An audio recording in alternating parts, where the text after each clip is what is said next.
जिस प्रकार से मैंने बहुपद का चैप्टर को पढ़ाए हैं और उसमें सवाल भी करवाए, उसी प्रकार से क्लास 10th वालों के लिए जो 2027 के लिए तैयारी कर रहे हैं उनके लिए देखिए, पहला चैप्टर जिस प्रकार से दूसरा चैप्टर को फिनिश किए हैं उसी प्रकार से पहला चैप्टर को भी फिनिश करेंगे। तो देखिए वास्तविक संख्या, इसमें तो वास्तविक संख्या को स्टार्ट किए हैं। वास्तविक संख्या को पढ़ने से पहले आपको छोटी छोटी बातों को जानना बहुत आवश्यक चीज है, मतलब बहुत आवश्यक है। और छोटे छोटे चीजों से हम लोग पढ़ेंगे और समझने का प्रयास करेंगे, है ना। उसके बाद तो देखिए डायरेक्ट हम लोग वास्तविक संख्या का परिभाषा नहीं जानेंगे, इसमें छोटा छोटा बात को हम लोग जानेंगे। तो सबसे पहले इसमें अंक के बारे में हमने बताए हैं। तो अंक कहते हैं किसको, तो 0 से लेकर 9 तक को अंक कहा जाता है। यानी कि आप लोग खुद सोचिए कि किसी भी प्रकार का कितना भी बड़ा संख्या लिखना हो, हम लोग 0 से लेकर 9 तक को ही उपयोग करके बड़ा से बड़ा संख्या का हम लोग लिख सकते हैं और लिख पाते हैं। तो यही चीज के बारे में मैंने बताना प्रारंभ किए हैं। तो 0 से लेकर 9 तक को अंक कहते हैं। जैसा कि एग्जाम्पल में दिया गया है 0 1 2 3 4 5 6 7 8 9, इस प्रकार से अंकों की कुल संख्या 10 होती है। तो आप लोग गिन लीजिए, 0 से लेकर 9 तक को गिनिएगा तो 10 को होगा। अंकों की संख्या 10 होती है, अंक से ही संख्या बनते हैं। इन्हीं सब अंक का उपयोग करके बड़ा से बड़ा संख्या बनाया जाता है। और इसमें लिखा गया है अंकों की कुल संख्या 10 होती है, अंक से संख्या बनते हैं। फिर अगला पॉइंट है, सभी अंकों को संख्या कह सकते हैं। मतलब इतना भी अंक है ना तो इसको संख्या कह सकते हैं। एक अंक की भी तो संख्या है ना जी, ये 9 है तो ये 9 है, अंक है यानी कि संख्या भी है। तो ये खाली 9 आप लोग देखिए तो 9 एक ही अंक की संख्या, यानी कि अंक को संख्या कह सकते हैं लेकिन संख्या को अंक नहीं कहिएगा, है ना। ये बात मैंने यहाँ इस लाइन में लिखाए हैं। सभी अंकों को संख्या कह सकते हैं लेकिन सभी संख्या को अंक नहीं कह सकते हैं। कोई भी संख्या ले लीजिए, जैसे कि ये 1 है तो ये एक अंक है, एक जो है क्या अंक है, अंक। और यह एक जो है संख्या भी है, संख्या भी है। इस प्रकार से अंक भी है और संख्या भी है। तो आप कहिएगा इसमें संख्या तो बोल रहे हैं लेकिन कितने अंक का संख्या, तो एक जो है एक ही अंक है तो एक अंक की संख्या है, ठीक। अब अंक को संख्या कह सकते हैं। उसके बाद समझिए ये जो है कितना अंक की संख्या, ये भी अंक है, ये संख्या हो गया, अंक नहीं है। इसमें अंक का प्रयोग किया गया, मतलब क्या बोला जा रहा है, परिभाषा में क्या बोला जा रहा है, सभी अंकों को संख्या कह सकते हैं लेकिन सभी संख्या को अंक नहीं कह सकते हैं। तो देखिए इसमें तोड़ कर देखिए तो 5 अंक है, फिर 4 अंक है, फिर एक छो जो है अंक है। तो ये संख्या जो है कितने अंक से मिलकर बना है, तो 3 अंक से मिलकर बना है। यही बात इसमें लिखा गया सभी अंकों को संख्या कह सकते हैं, सभी अंक को इसको आप संख्या कह सकते हैं लेकिन ये संख्या है, ये संख्या है 3 अंक का संख्या। तो ये बात कह सकते हैं कि 3 अंक की संख्या है क्योंकि 3 अंक उपयोग हुआ, लेकिन ये नहीं कह सकते हैं कि अंक है ना, ये अंक है। यही बात लिखाया गया है। अगला पॉइंट में आप लोग समझने का प्रयास करिएगा। फिर से एक बार हम पढ़ देते हैं। जैसा कि अंक होता है 0 से लेकर 9 तक को अंक कहते हैं। 0 एग्जाम्पल में 0 1 2 3 4 5 6 7 8 9, इस प्रकार से अंकों की कुल संख्या 10 होती है। 0 से जब गिनिएगा तो 10 होती है। 0 1 2 3 4 5 6 7 8 9 यहाँ तक आता है तो 5 और 5 मिला के 10 होता है, यानी कि अंकों की कुल संख्या 10 होती है। फिर अंकों की कुल संख्या 10 होती है, अंक से संख्या बनता है, अंक से ही संख्या बनता है। फिर संख्या सभी अंकों को संख्या कह सकते हैं। ये जो अंक है ना इसको संख्या भी कह सकते हैं।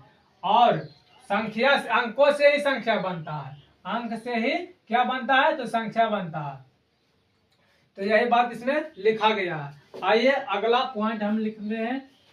अगला पॉइंट में है सभी अंकों को संख्या कह सकते हैं। सभी अंकों को संख्या कह सकते हैं, लेकिन सभी संख्या को अंक नहीं कह सकते हैं, नहीं कह सकते हैं। इस प्रकार से अगला पॉइंट लिखेंगे, अगला पॉइंट में लिखेंगे सभी अंकों में, सभी अंक मतलब 0 से लेकर 9 तक में, सभी अंक में, अगला पॉइंट में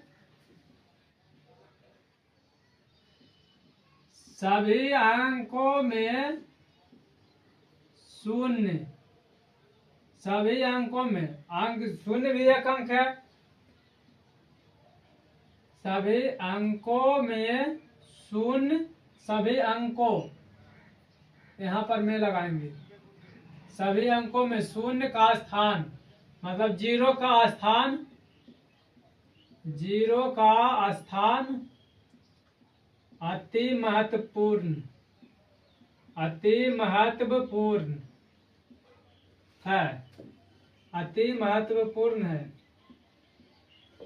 अगला पॉइंट करके देखिए, इस बात को हम समझाएंगे अति महत्वपूर्ण है कैसे है। तो देखिए, यदि किसी संख्या के प्रारंभ में, यदि किसी संख्या के प्रारंभ, प्रारंभ मतलब शुरू, प्रारंभ में 0 मतलब शून्य लगाया जाता है, लगाया जाता है, लगाया जाता है, तो उस संख्या में, तो उस संख्या में, उस संख्या में परिवर्तन, कोई परिवर्तन नहीं होता है, कोई परिवर्तन नहीं होता है, कोई परिवर्तन नहीं होता है। और यदि, और यदि उसी संख्या के अंतिम या बाद कह सकते हैं, अंतिम या बाद में 0 लगाया जाता है, लगाया जाता है, तो उस संख्या में, तो उस संख्या में परिवर्तन होता है, परिवर्तन होता है। इस प्रकार से लिख लेंगे। पहला में क्या लिखा है, बात को ध्यान से सुनिए, गौर से सुनिए और हमारी बातों पर ध्यान दीजिए, तब जो है आपको समझ में आएगा। सभी अंकों में शून्य का स्थान अति महत्वपूर्ण है। यदि किसी संख्या के प्रारंभ में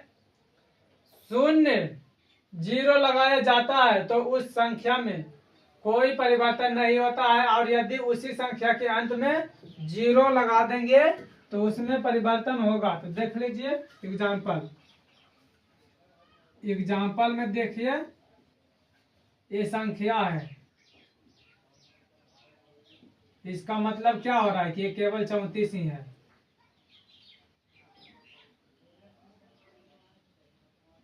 जितना मन करे उतना लगा सकते हैं, इसका मतलब है 54 ही है। इसके पहले हम 5 के पहले लगा दिए 0, इसका मतलब है 5 ही है। इधर आइए, 2 3, इसके बाद हम 0 लगाते हैं, इसका मतलब क्या हो रहा कि 3200 हो गया। 34 है, इसके बाद हम 0 का और लगा लेते हैं तो 340 हो गया, 340 हो रहा है ना। तो इसमें परिवर्तन हो रहा है, इसमें परिवर्तन हो रहा है। अब इसके बाद में मतलब कि ये देखिए, मतलब कि आप ये देख लीजिए कि इसके बाद में हम 0 लगाते हैं, यहाँ पर नहीं, 32 है केवल। और इसके इस संख्या के बाद में हम जीरो लगाते थे, दोनों संख्या बराबर हो रहा है। देखिए तो इसके ये 32 है, इसके बाद हम जीरो लगाए थे, दोनों संख्या बहुत बड़ा चेंज हो रहा है। इसी प्रकार से इधर भी, इसी प्रकार से इधर भी। ये 34 है, 34 के बाद हमने जीरो लगाया, तो देखिए तो ये दोनों संख्या की तुलना करने पर आ रहा है बराबर दोनों। लेकिन यहाँ पर इसके पहले जीरो लगाए थे तो किसी भी प्रकार का परिवर्तन नहीं हो रहा था। 5 गुना जीरो करिएगा तो आपको जीरो ही मिलेगा, या 0 गुना 5 करिए तो जीरो ही मिलेगा। फिर 5 से भागा देंगे, 0 से भागा देंगे 5 में, तो इसका मतलब क्या हो रहा है कि जीरो होगा, जीरो होगा।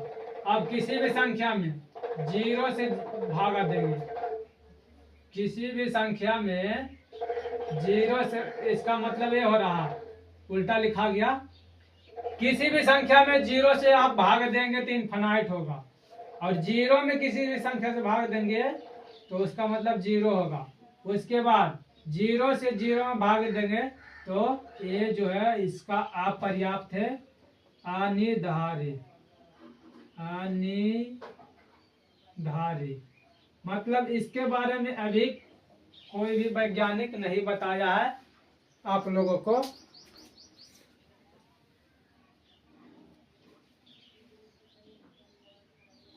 मैंने क्या बता रहे हैं, किसी भी संख्या के पहले अगर जो जीरो हम लगा लेते हैं तो उस संख्या में किसी भी बड़ा बदलाव नहीं होता, वह संख्या वही रह जाता है। जैसे 3 है, 3 के पहले हम जीरो लगा देंगे तो वो 3 ही रहेगा।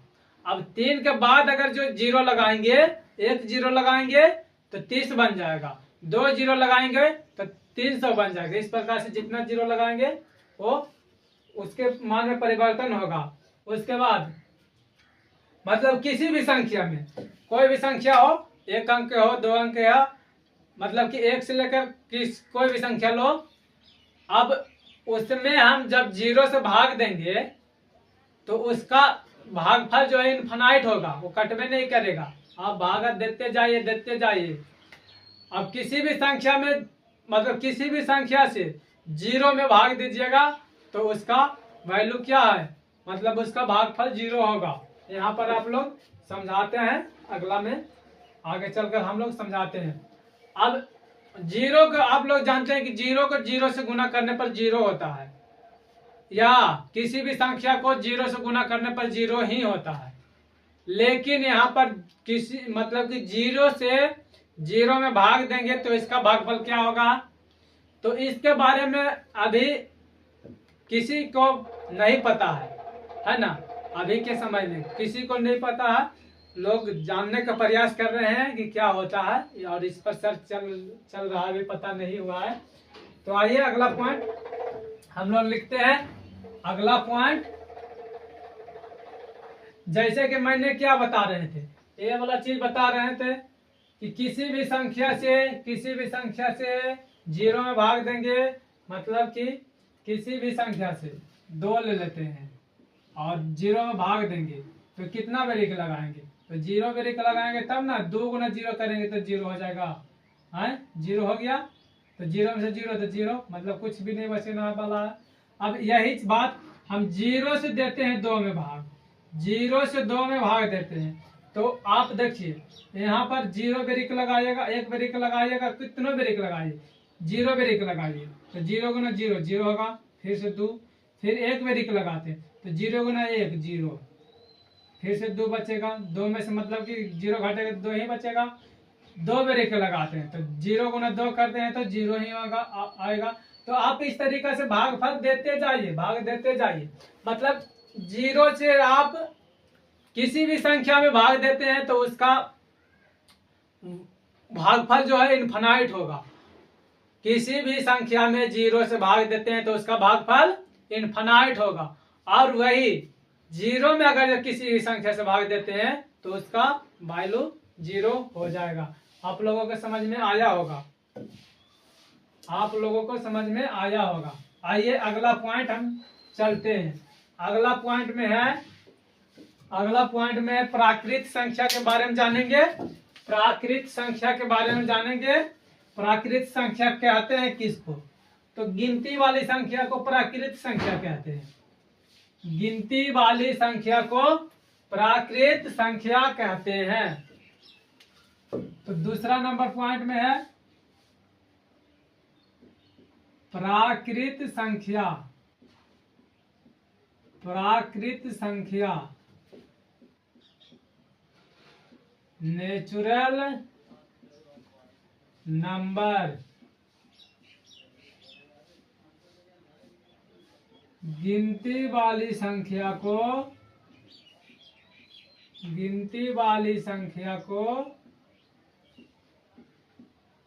प्राकृत संख्या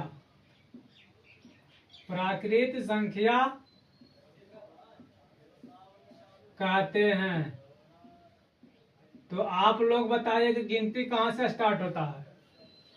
तो गिनती स्टार्ट होता है 1 से, 2, 3, 4, 5, 6, 7, 8, 9, 10, 11, 12 डॉट डॉट। गिनती का अंत नहीं हुआ, इसको इनफिनाइट बोलते हैं, अनंत। अनंत गिनती आप लोग गिनते रहिए, गिनती कभी खत्म नहीं होगा। छोटा से बड़ा हो जाएगा, बड़ा से बूढ़ा हो जाएगा, बूढ़ा से आप चल जाइएगा, तो पर भी गिनती नहीं खत्म होता है। वो तो अलग बात है कि 100 तक मतलब कम से कम 100 तक गिनने के लिए आना चाहिए हर इंसान को गिनती, क्योंकि उतना ही का ही यूज होता है। अब जहाँ बड़ा बड़ा कंपनी है वहाँ और भी चीज ढेर, मतलब कि 100, 1000 तक, लाखों तक होता है गिनती का यूज। तो गिनती का यूज जो है हम लोग किसी भी चीज को गिनने में करते हैं। आइए अगला सवाल नहीं, अगला पॉइंट में पूर्ण संख्या के बारे में देखिए। इसको नेचुरल नंबर इंग्लिश में कहते हैं। इसे n द्वारा सूचित किया जाता है। इसे n द्वारा सूचित किया जाता है। ये प्राकृत संख्या हो गया। उसके बाद पूर्ण संख्या।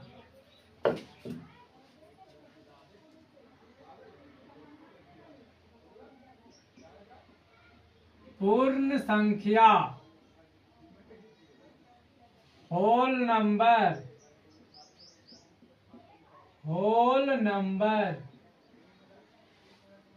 तो होल नंबर मतलब पूर्ण संख्या कहते हैं किसको?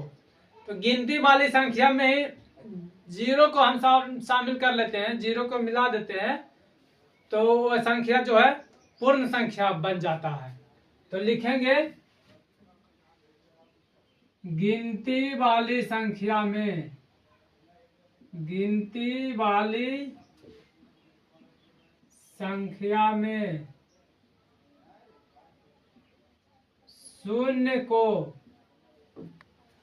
शून्य मतलब जीरो को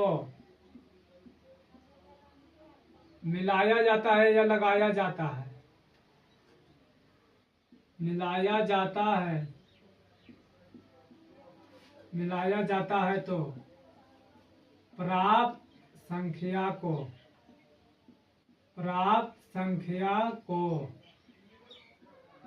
पूर्ण संख्या कहते हैं। पूर्ण संख्या कहते हैं। पूर्ण संख्या इसे W द्वारा सूचित किया जाता है। इसे W द्वारा सूचित किया जाता है। एग्जाम्पल में लिख लेंगे 0, 1, 2, 3, 4, 5, 6, 7, 8, 9, 10, 11, 12, 13, 14, 15, 16, 17, 18 डॉट डॉट आप इस प्रकार से इन्फिनाइट तक चले जाइए। तो आप लोगों को समझ में आया होगा प्राकृत संख्या और पूर्ण संख्या के बारे में। प्राकृत संख्या उसे कहते हैं, वैसी संख्या मतलब गिनने के क्रम में जो संख्या का उपयोग करते हैं उसी संख्या को प्राकृत संख्या कहते हैं। यानी कि गिनती वाली संख्या को प्राकृत संख्या कहते हैं। प्राकृत संख्या को n द्वारा सूचित किया जाता है। एग्जाम्पल के रूप में 1, 2, 3, 4, 5, 6, 7, 8, 9, 10, 11, 12, 13, 14, 15, 16, 17, 18, 19, 20, 21, 22, 23, 24, 25, 26, 27, 28, 29, 30 आप लोग को मतलब कि गिनती खत्म नहीं होगा, इनफिनाइट तक होता है। फिर आया पूर्ण संख्या। तो पूर्ण संख्या गिनती वाली संख्या में ही पूर्ण संख्या के हम लोग क्या कहते हैं, गिनती वाली संख्या शून्य को मिलाया, गिनती वाली संख्या में यहाँ पर कर लेना, में छूट गया है, में शून्य को मिलाया जाता है तो प्राप्त संख्या को पूर्ण संख्या कहते हैं। पूर्ण संख्या को W द्वारा सूचित किया जाता है और एग्जाम्पल के रूप में 0 से स्टार्ट होगा, इनफिनाइट तक जाएगा। तो आशा करते हैं कि इतना तक हमारे वीडियो मतलब कि हमारे क्लास, आज का क्लास समझ में आया होगा, है ना। समझ में आया होगा तो मिलते हैं अगले वीडियो में नेक्स्ट डे। और मजेदार तरीके से समझ में आया होगा तो हमारे वीडियो को शेयर करना और सब्सक्राइब चैनल को कर लेना, ताकि 2027 में जो भी विद्यार्थी देते हैं, परीक्षा देने वाले हैं,